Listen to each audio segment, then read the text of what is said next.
C'est un classement à moitié renouvelé qui vous attend cette semaine. Parmi les 10 premiers, 5 entrées, dont certaines secouent sérieusement le podium. À la 8e place, Les yeux de sa mère, une comédie dramatique réalisée par Thierry Cliffat, qui peine d'emblée à trouver son public, ne réalisant que 122 000 entrées dans 242 salles.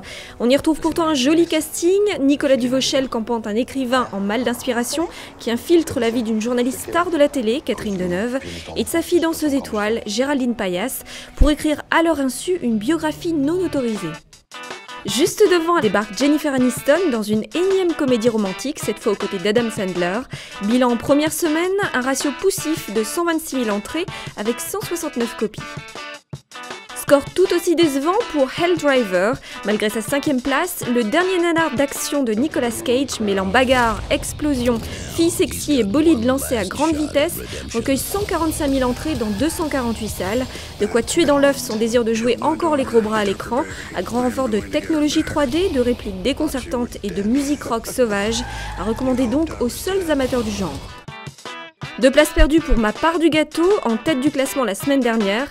Cette comédie dramatique de Cédric Clapiche, faisant cohabiter Karine Viard en femme de ménage et Gilles Lelouch en jeune trader égocentrique, perd plus de la moitié de ses spectateurs. Elle cumule 766 000 entrées en 15 jours.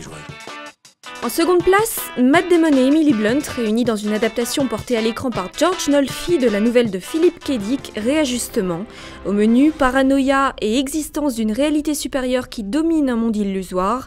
Le réalisateur d'Ocean's 12 et de La vengeance dans la peau a choisi de renforcer les enjeux en faisant du protagoniste un politicien charismatique pour qui l'agence, une officine secrète qui contrôle les destins des citoyens, nourrit visiblement de grands desseins.